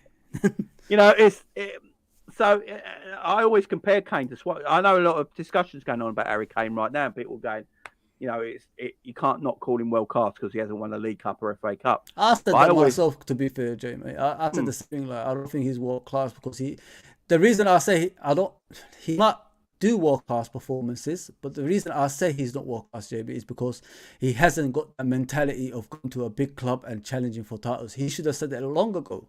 I want to go and challenge for titles. Like, he's collecting boots for scoring goals, bro. Like, what is that all about? Where's the winning goals in the final? Where is the trophies? You've been there most of your life at Tottenham. You haven't won one trophy. You know what I mean? So if you haven't got that world class mentality, you can't really say he's world class. Yes, he might score goals, but what does the goals contribute to? They don't win you titles. Do you know what I mean, Jamie? That's how I see him looking at him. I mean, I look at.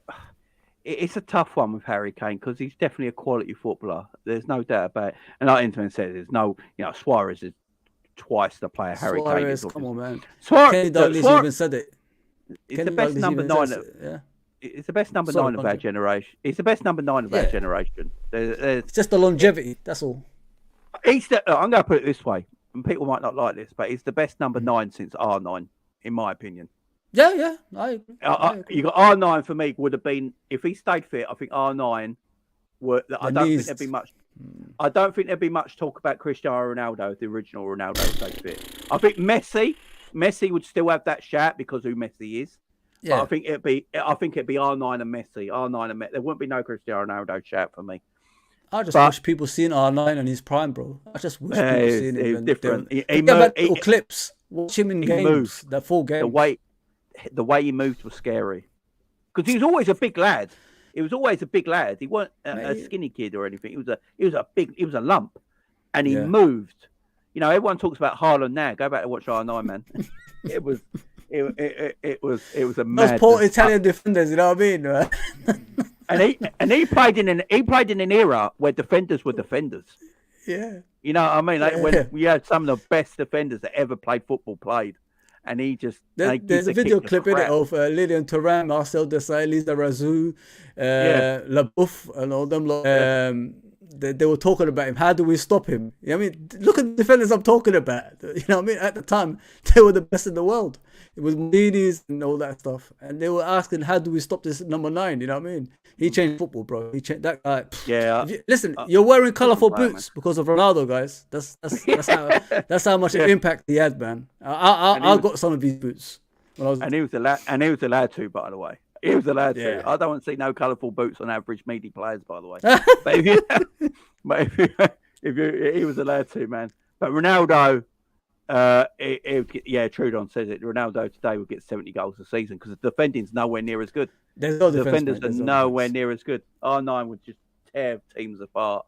But apart from that, for me, Suarez was the best number 9. You just got to look at his goals and assists. I thought he was the number 7, to be fair, Jamie. But he's number 7 for us. But he was tremendous, man. Suarez. I loved him. Everyone forget. Look at the goals and assists he got at Ajax, then at Liverpool. Then look what he did at Barcelona. Oh. Then not just at Barcelona. Look what he did at Atletico Madrid. In a defensive-minded team, he got golden boot for Atletico Madrid, beating the likes of Ronaldo and Messi at the time. Kenny Dalglish said it, people. Kenny Dalglish said if Suarez had a longevity at Liverpool, he would have been the greatest player ever. That's coming from the greatest player ever at Liverpool Football Club. That's how much they rate him. Oh, he's just... All right, going from that to the 3 we got now. So let's talk about it.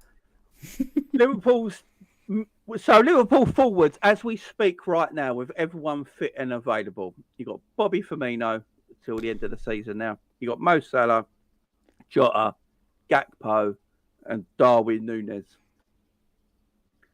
Who's your best front 3 till the end of the season? Say from Saturday onwards, with everyone fit. Who's Liverpool's best front three? It might be a bit controversial here. I'll bring Firmino back in, bro. I think we need that defensive solidity in that position. Gakpo is becoming on his own. Yes, I did say that in the beginning, but we need to fight. How many games to go? 10 games? How many? Like, I don't think. I think we got 11 games because we've got a game. We've got 30 points. 30 points. So we need the points. We need the points. I mean, Firmino before his injury, he was the top scorer, wasn't he? So, like, we need to get back to basics at the moment, just to get back into the top 4. And at least with Firmino, we'll have that consistency back. You know what I mean? In that role until the end of the season. I'm sure he will give us his all as well. And if Diaz is fully fit, Diaz on the left all day long, bro. You know what I mean? I love Nunez. I think Nunez for now, like, he's had his time, he had his fun to come off the bench and start scoring goals and play as the focal point if we're struggling in games, if you know what I mean. And then you got Salah obviously on the right hand side. But yeah, I'm a great believer in Firmino coming back in that role again, man, because we're not getting control in that midfield. Like, there's no one, having that ball. If you look at Firmino when he came on against Bournemouth, we had more control. And I mean, he was the one who's coming deep to collect the ball and going forward and looking for that pass through for the strikers, if you know what I mean. And we don't have that enough in the team, if you know what I mean, people. That midfield doesn't create a lot of chances. So he does both. He can score goals and he can create, which we're missing at the moment. A lot of people might not agree with me, but I think Firmino being back in that role to the end of the season, just he's going to, have his final games and give it, like, leave us in a good position will be brilliant for me, in my opinion. That's what I think, Jamie. I think we need him back in that role. Bobby is a shout. The thing with Bobby as well, if he played, he'd still play with 100% effort for Liverpool Football Club. I ain't got to worry about that. Although Bobby knows he's leaving, there's no doubt in my mind Bobby would still put 100% because I think Bobby absolutely loves this football club. I don't think Bobby really wants to. I don't think Bobby really wants to leave the football club. I think he's just realistic and he sees the players in front of him, and he doesn't want to be. You look at Bobby, you look at Gini, you look at Mane. They're all selfless players. Selfless players, man. They sacrifice their own games for the detriment. They sacrifice their own games just to make Liverpool successful. That's how much they love this club, people. Think about it. I mean, they can't run it. Their legs aren't the same. Look at Mane at Bayern Munich. He's not the same player anymore. Look at Gini. He's lost. I mean, they sacrificed a lot just for this team to be successful. They're selfless, man. They're selfless. They're very selfless. If you believe the rumours today, Mane and Thingy had a falling out, didn't they? Tuchel? No, what's his? The manager just got sacked. Yeah, he just. They had a massive falling out apparently. Yeah, apparently Mane went in on him or something. Wow. Apparently only 8 minutes the other game. The game before he got sacked, apparently he only played 8 minutes, and Mane went in on him or something. So yeah, it's not the Mane I know, but I don't know if them rumours are true. But apparently they are true, and all the teammates saw it and couldn't believe what they were seeing or something. And that is one of the reasons Nagelsmann got sacked.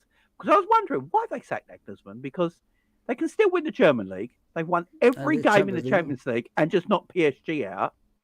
It's entitlement. It's entitlement. It's crazy. Entitlement. That's what it is. They're selfish, brother. They're selfish. This is what I keep telling people, like, about Jurgen Klopp. Like, it took us 30 years to get a manager like we have right now. This is the manager we got in our hands, and people are saying, like, get rid of him.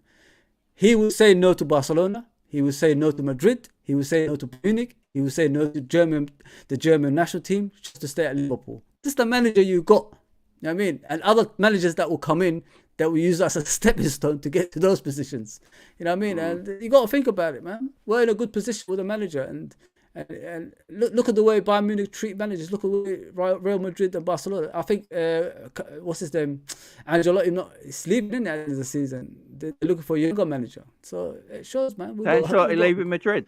That's mad. Yeah, man, that's what I've heard at the end of the season. That's mad. So it shows, man. I mean, we've got the right person in charge. Do you know the Real Madrid job, yeah? It's probably the job every manager wants to have eventually, right? It's Real Madrid because of who they are. So every player wants dreams of playing for Real Madrid. Yeah. But the Real Madrid manager job at the same time must be the most not wanted job at the same time, because it don't matter how successful you are, if they want to let you go, they just let you go. That's why I never see Klopp at Real Madrid, because Klopp likes to come in and take years with a team, don't he? Build his influence on the side, and Real Madrid are like, no, yeah, I saw Capello get sacked after doing the double. Yeah. It's just don't. Benitez, I think it was 2 months later, wasn't it? Benitez, about 2. It's just like you're at the door now. It's mental, man. It's mental. You'd want to manage and you'd want to play for them, but at the same time, you'd be like, oh shit, it is Real Madrid. Yeah. So my front three.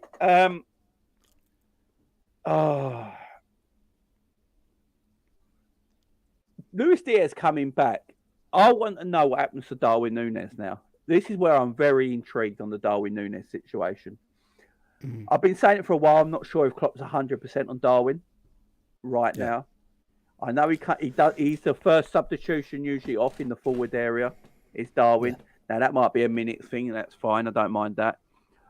But Darwin's best position is up front, through the middle. Yeah, but since Gakpo's come to the football club, he plays the number 9 position, and Darwin plays out on the left. Now, we've said it before, because Ensman, he doesn't get it. Ensman hates this, right? And I big up Ensman, by the way. And big up, bro. He doesn't understand why Darwin ain't playing through the middle, and I agree with him, right? But I look at it, we know Klopp likes explosiveness in the wide areas, Salah, Mane, Luis Diaz. He likes that explosiveness, especially when we do the counter press and all that. You got that pace out wide to exploit them areas. If Gakpo was bought to be a left winger, with Luis Diaz out injured, why ain't Gakpo playing out in left wing? It's the thing that that's why I'm worried about Darwin's situation when Luis Diaz comes back, because in my opinion, a fit Luis Diaz plays every week. Yeah, I'm not worried about Darwin Nunez. I think he's actually going to be the what do you call it, the number 9. I think he's going to revert back, like you said in the beginning, about the Dortmund days when he had Lewandowski and Aubameyang as a striker. I think he's going to revert back to that. I think we're going to be more what do you call it, changing formations next season instead of like just playing the same way. Because if teams deep line defend, we don't know how to open them, but we have another option to open them. Like certain formations for certain games. Do you get what I'm saying? With Darwin Nunez, everybody's asking themselves, if we bought him as a striker, why is he playing on the left wing? Did you ever think to yourselves that he's trying to turn him into an all-round striker instead of like just one-dimensional, like going through the middle and that's it? Maybe, this is what he's trying to do with him. Like we said in the beginning, with transitional season, this is why he's using different players in different positions. Why is Gakpo playing in the middle? Maybe some games we will play the Firmino position. Maybe you got to think about things like that. You know what I mean? And if we got the right midfield next season, we've got more options to change formations, right or not, Jamie? I mean, that's how I see it. With Darwin Nunez, like I said, people, and I keep going back to it, he's becoming an all-round striker instead of just going through the middle. You know what I mean? So that's good to have. That's good to have, in my opinion. I mean, that's why they wanted Timo Werner, because he could do already. He was made to do things like that. Play out wide, play as a number 10, play as a number 9. But Darwin Nunez was always a number 9, and he wasn't an all-round striker. Now you see him in the games, he controls the ball better, he passes the ball better, he gets into the right positions better. You know what I mean? If you say that in the beginning of the season, people will say, get him off the pitch. But now, those people get him off the pitch, they want him to play all the time. So I think like it's to do with like coaching the player to become an all-round player. That's why Darwin Nunez is playing on the left. But eventually, 100%, I think he's going to play as number 9. 100%, I'm convinced of that. If that's the case, because I do think Liverpool next season will go Diaz, Salah, Darwin. I think that will be Liverpool's number. But there's a lot. What do we talk with Gakpo? And this is where I come in with Gakpo. Gakpo's just been bought, so he's for the future. He's for the now. He's everything. And they have a lot of belief in Gakpo. Look, he's been involved in every game he's played since January.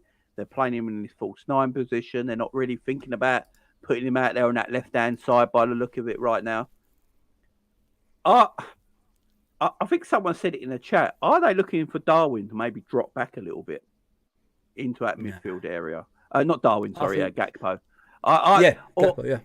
Are they looking at? If you look at him against Real Madrid, that's what he played, didn't he? He played he played that number 8. He played number 8, didn't he? I'm just wondering if that's what they're doing, because we have been saying, look, it is a transitional year for Liverpool Football Club. I mean, no one wants to say it, but it's cleanly obvious of what we're seeing, right? That is a transitional year, and everyone's sort of playing out of position at the moment, and it looks like he's trying to find something for next season, right? Yeah.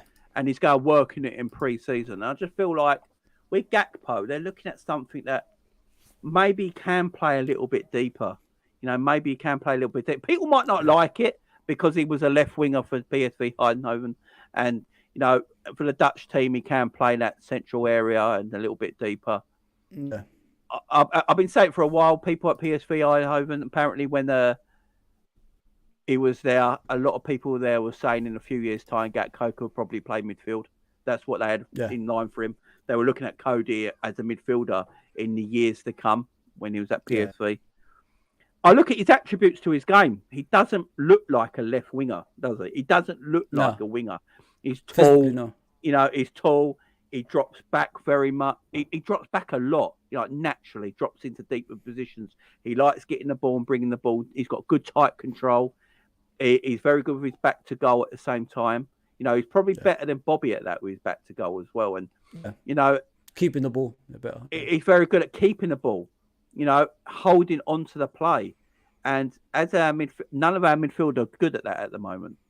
Right. And I think that's why he's playing in that area. And that's why, for me, it'd be interesting to see what he does when Luis Diaz comes back into the team. Because, as you say, I do think he is playing Darwin Nunez at the moment as the left winger because he's got that explosiveness, that athleticism and that movement that when we haven't got Luis Diaz, no one else is there can replace that. So I think that's why he's playing there.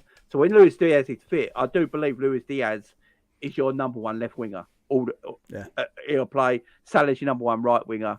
And then I think you got Darwin as your main striker.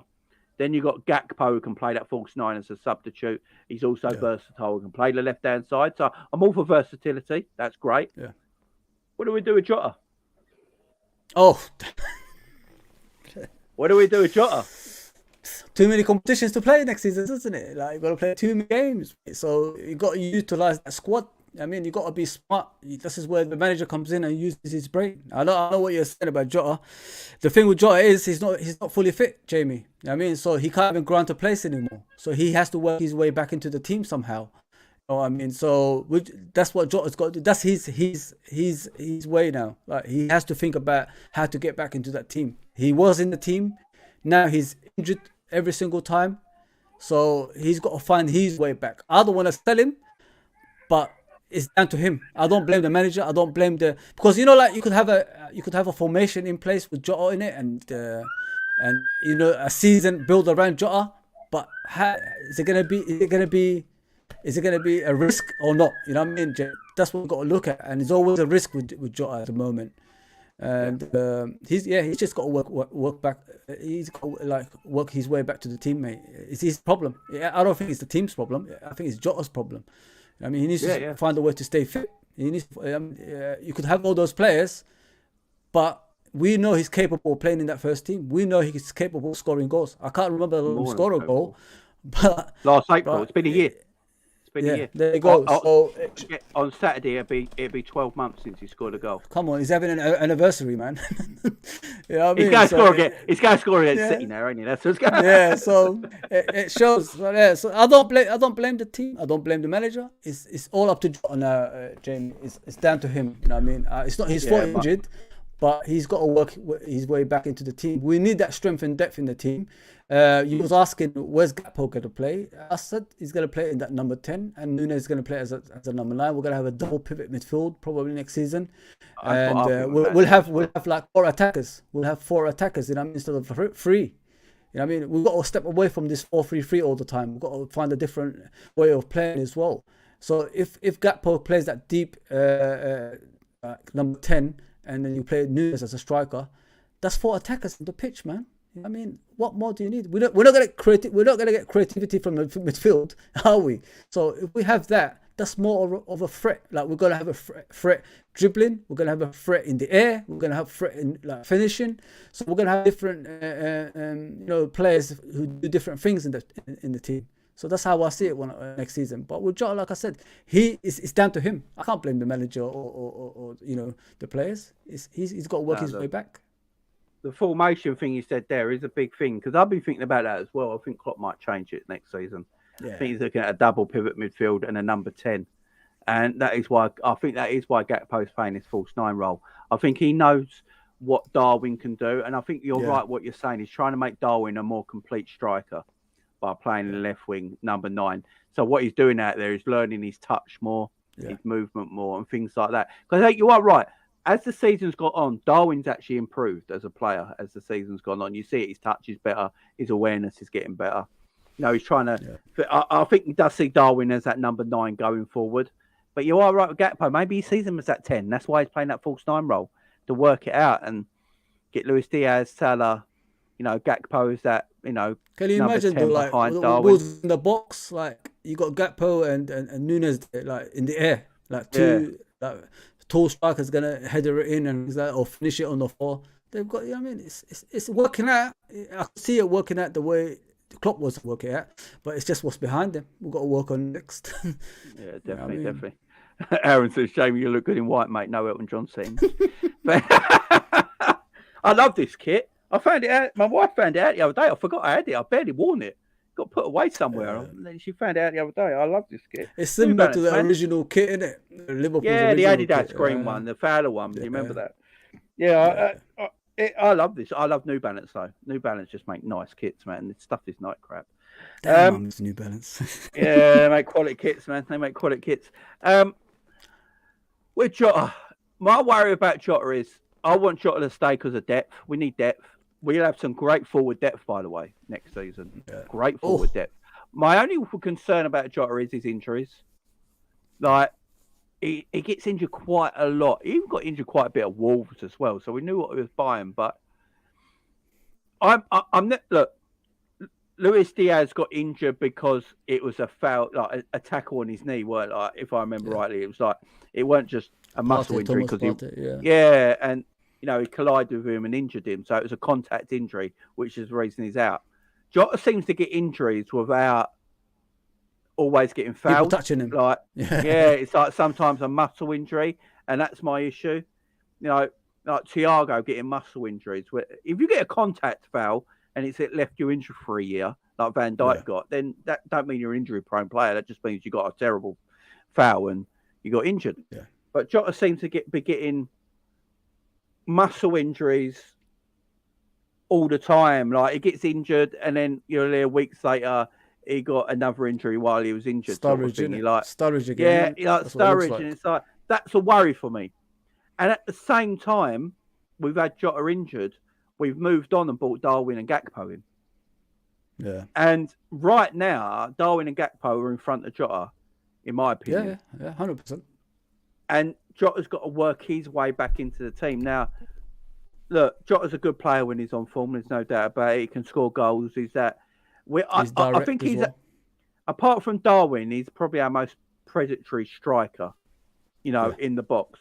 Darwin is number 1. You can see it when Darwin's in the box. He's a one-touch finisher. You see all Darwin's one. Darwin, we don't set Darwin. The problem with Darwin Nunez, we don't cater for Darwin Nunez. No. So it makes him look worse. So what we do, I keep saying this, we play go fetch with Darwin. We throw a long ball out into space, knowing Darwin will run into it because he's got great work ethic and a great pace. He'll run into it and then you expect him to finish it off. And that's just wrong. We should be feeding Darwin. And you notice the times we do when Darwin's in the box and we feed him, he's a one-touch finisher. Yeah, that's what he is. That's why we need him to play central in that central area. Jota can do that as well. Jota's very good in the air, being someone who's only 5'7". He's excellent in the air. But we're not seeing that enough from him. And my only problem is, how's he going to get back into this team? And what is Jota's best position? This is a thing as well now. I don't like Jota on the left. And for me, Jota has to play number 9. But if Jota's going to play number 9... And he's originally a number 10. People don't even know that. Yeah, exactly. If you look back at his career, he was a number 10. He has played number 10 this season as well. Yeah, he can play that deep. So if you play that 4, he can play the 10 role, and Gakpo can sit on the bench. But at the end of the day, look, not everyone can play. Not everyone can play, and you need depth. You need depth in your team. If you got in one game, if you've got a Jota and Gakpo on the bench, I mean, that's that's quality. Quite enough as it You is. know, The thing is, Jamie, why do the likes of Tottenham and all these other teams have these players on the bench like Richarlison? I know like people don't rate, but I'm just giving an example. Like, why do they have those kind of players on the bench, but Liverpool can't have those kind of players on the bench? You know what I mean? Why do we have like Curtis Jones and players like that on the bench, and Joe Gomez? Why can't we put the quality higher? You know what I mean? Like it's frustrating. You know what I mean? They say they shouldn't be on the bench because they're too good to be on the bench, but other teams have it. I mean, like, why can't we do that? I mean, maybe that's the issue we're having. We can't change games. You know what I mean? Like we're one goal down and it's over games now. You know what I mean? Where's the game changers coming from the bench? Well, look at last season. We had Mane, Jota, Bobby, Salah. And everyone was like, "Wow, squad depth," you know. And Luis Diaz, and we had that. I think we had a bench of like Luis Diaz and Jota one day, you know. And it's like, wow, like, that's what we want. That's what we want. And then we saw Mane. But look, to be fair, Mane wanted to go, so I'm not going to get on everyone with that one. But we can't lose that squad depth. We like Bobby's going, Bobby's leaving, so we've got to take Bobby out of it for next season. So no Bobby. You got Jota, Gakpo, Darwin, Salah. Is that it? What am I missing? Hang on. Darwin and Luis Diaz. And so you got 5. So you got 5. You've got 6 right now. You got 5 forwards for next season. That's plenty. You don't need 6. 5 is plenty because remember you got to get them all on the bench as well. So you know you can't have 6 now 3 forwards on the bench because you do. you know you need midfielders, defenders, and a goalkeeper. So that's plenty for me. It's just I don't expect everyone to start games. Also, at the same time, I don't think everyone should be guaranteed a start. Spot on. At the same time, there should be competition. The only player who's guaranteed to start for Liverpool Football Club, in my opinion, is Mo Salah. And I spoke about this last night. It's because Mo Salah's got no competition.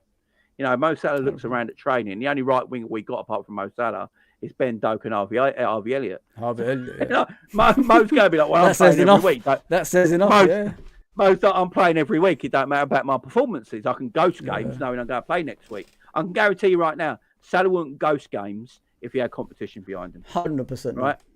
And I'm all for competition, and no one should be guaranteed. So I'm saying Diaz, Darwin, and Salah's our starting lineup next season. That's our front three, or whatever way formation Klopp wants to play. But if they're not playing well, they shouldn't be guaranteed to play the next game. You know, it gives them a That's kick the up problem the we're having at the moment. That's the problem we're having at the moment, Joey. Yeah. Sorry, exactly. No, but so like, if Luis Diaz is not informed for a couple of games, and Gakpo keeps coming on sub and he's looking decent, well, the third game, Gakpo plays left wing. You know, and you swap it up, and it gives Luis Diaz a kick out the butt. He's like, oh, crap, I ain't having Gakpo take my spot. No, I came to Liverpool be left winger. So I've got to work harder. I've got to get back into my spot. It helps Darwin. If Darwin's going to be our number 9 going forward next season and he's not scoring goals and we've got an issue, and then Jota comes on and a few substitute appearances and gets a few goals, Darwin's going to be like, crap. You know, Jota, if he keeps doing that, he's going to take my spot. No matter how well I'm playing, I'm not scoring. So I won't be playing. So I've got to motivate myself to make sure no one takes my spot. And that's what we need. We need. I'm all for squads where you have to fight for your place. The midfield's the same. I've been saying it for a while now. I think we need 7 first-team midfielders, right, that could all play in the match day squad, in the match day 11. You know, not just go and buy midfielders for the sake of buying a squad player that looks decent on the bench, but he'll barely play like a Taki Minamino or a Shaqiri or something like that. Like they don't. They were good players. I liked them. They did what they did for the football club. But at the end of the day, they weren't first. They would never go break the first team and play regularly. I want a midfielder on the bench that is going to come on and go, you know what, Hendo, that spot's mine now. You know what I mean? Yeah. That's what I want at the football club, and that's where we'll get back to. You know, and that's what we need right now for next season. And, you know, what we got to go for. But the right wing situation. This is why these players are underperforming, Jamie. You know what I mean? If no one's pushing them from behind, it's like everything in life. Like even in your work, you know what I mean? If no one is motivating you to be that much better, this is the performances you're gonna get that we get this season. You know what I mean? And every week we see the same players, same formation, same ideas. Can you imagine players like JB? Like they've been here for years and years. Like they've been hearing the same voice. They've been losing the title by 1 point, and how you can motivate that? Like every single time they give it the extra yard, they lose the league by 1 point. You know what I mean, and all that stuff. You can't motivate them anymore because they've been motivated for 7 years straight. So if you get players in that's going to be challenging for their spots, those players are going to say, you know what, I need my place in the international team. I need my place in the first team of Liverpool as well. So I got to perform that extra better. So this is why you need competition for places. I guarantee you, if you had, like what Jamie said, the players in place that's going to be motivating these current players into different heights, you won't get the performances we're getting this season, like losing against Bournemouth and Brightons and teams like that. You get like players doing things like what they've done in the past. What is it? 4 seasons, like 5 to 4 seasons. You know what I mean? That's the performances you will get. But now they don't have that anymore. We're struggling. We're struggling on the pitch. They're going to be weak. You know what I mean? And the performances are what you see. You know what I mean? And unless change our way, like Jamie said, and get the right players in who are going to compete for the first team spots, this is going to continue, man. That's what worries me more than anything, Jamie. No, I agree. That's why this summer's very important. We've got to go and buy players that want to compete to be first team players. So if you get midfield, look, if we get a couple of midfielders in the summer and you keep your likes of Fabinho, Thiago and Henderson, I don't mind, yeah, because they're your veteran players. You always need to keep veteran players in football teams. You need that in football teams, yeah. You keep them free and you buy 3 other midfielders that can fight for them places and go like, Thiago, I'm taking your spot.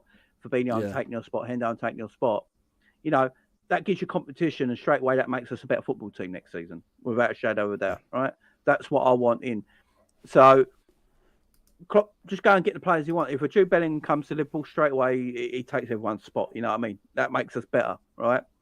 And then you've got players that usually play in that position and not doing so well on the substitutes bench. They can come in and out. It makes us a better football team next season. So that's what this club desperately needs to do. You need fresh players, bro. You need fresh ideas. You need players that you could like motivate to reach that next level in their career as well. You know what I mean? Everybody's talking about buying world-class players and all that stuff. We can't do that. You know what I mean? Just not we're not that club. We've got to buy players that fit the system, first of all. And second of all, players that can take instructions that manager gives them on a continuous basis, that's fresh to their ears. You know what I mean? We'll go by project players. I know people don't like that word, and we don't need that right now. But I don't mind project players if they're at a good standard, by the way. If we bought Gravenberch... All the players we've got are project players. All the players we've got are project players. If we bought Gravenberch, I wouldn't be moaning about it. I think Gravenberch is a decent player, man. I think he's got a high ceiling. He can be something quite good. If we buy a Kone or a Thuram, they're still project players because they're not at 28 years of age at their peak and can come straight in there and bang. But they'll be good for the years to come. And also, they're still better than what we got in there at the same time. So, it still improves us next season and keeps us going for the seasons after as well. So, it's going to be an intriguing summer. But, yeah, the front three, I think for me, for the rest of the season, actually, I'd probably stay at Gakpo, Darwin and Salah. Because with Luis Diaz, I think you just got to take your time with him. I want Luis Diaz fresh for next season. We've got 10 games left. I think Diaz will eventually start games towards the end of the season. But I don't want him... he's been out for 5 months with a bad knee injury. A lot of players, I'm just worried that he's going to start against City. And that's a worry for me because he is back in the team now. He was training yesterday. He's going to train all week. And my worry is that he just starts against City on Saturday, and that would be a worry for me. I'd rather him take his time, just play Gakpo, because I do feel like Gakpo, Darwin, and Mo were starting to get a bit of chemistry together as well. They were building something nicely there. So keep that three going till the end of the season. Introduce Luis Diaz back into the team.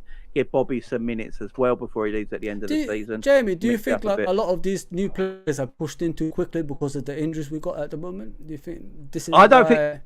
I've always said Darwin wouldn't have played as much. The consistency in there. Sorry. Yeah, I've always said this. I've gone on record saying this a bit. I don't think Darwin would have played as many games as he has if we had a fully fit front three. I think Darwin was meant to be coming in on the odd game here and there, introduced, building up slowly, but because of the way everything was, Darwin has to play, and and now he's turned into a major thing for us because he's probably our most important forward at the moment, which is mad. Yeah. It's like, and now he's like, oh well, we can't play without Darwin now. Literally, when Darwin don't play, we literally don't have a threat. I know Salah's we're there, rubbish, mate. We're rubbish, mate. But Salah's not as explosive as Darwin is. Salah's not as explosive, so we've lost that. So when he doesn't play, we're like, oh. I actually sit there now when Darwin not on team sheet. I'm like, oh. It's like, I want to see that. At least Darwin, we're playing crap football at the moment, and we're boring to watch. At least Darwin gives me a bit of excitement. Do you know what I mean? He might not be the best thing, but it gets me off. What do Liverpool fans ask for, Jamie? What do we ask for? 100%. I mean, that's all we ask for. We lose or draw as long as he gives us 100%. That's all we ask for. I mean, we don't ask for anything else, and he gives us 100% every time that poor kid plays. I mean, but I like the way he turned doubters into believers. That old saying. A lot of doubters have now come around and said Darwin is the business, and he will get better. Next season, apparently, people are saying he's going to score a lot of goals next season. I mean, I've heard his first season he's always raw, and then the next season he becomes even better. So 8 goals. I can't wait. 8 goals for Benfica in his first season. Second season he scored 31. So there you go. And I've always said it. You got to remember, he ain't been a professional footballer long either. He came in quite late into his development. So. Yeah, he's one of them players at the moment. When I'm watching it on TV, I actually go like that. I get forward, because when he get, and when we ain't playing, I'm like, Jota again. What's Jota going to do? I'm sort of like that at the moment. So yeah, he does need to play. I do. The counter attack is very slow. That's why, bro. The counter attack is very, very slow. Yeah. And I think against Chelsea, Arsenal, and Man City, these next 3 games we've got, it's going to be all about counter attack for us, in my opinion. And with Darwin, Gakpo, and Salah, we can exploit that. They're great on the counter attack. So, no, that'd be great. That'd be my front 3 going forward. Right, guys, we're going to leave it there. Thank you very much for joining us today. Do appreciate it. I'll be back at 6 p.m. tonight with the call-in show. So, guys, make sure you're tuning in at 6 p.m. tonight. We've got the call-in show. So, if everyone wants to call in as they did last week, it's going to be every Wednesday night. Tonight is a Man City Liverpool special. So we're going to be talking about Liverpool, Man City in the call-in show. So make sure you join us. I want to hear everyone's take on it. Drew, 12th man, everyone that comes into the call-in shows, make sure you're here. Paul as well. So big up to everyone. Thank you very much for joining us today. And I'll see you at 6 p.m. Bye-bye for now.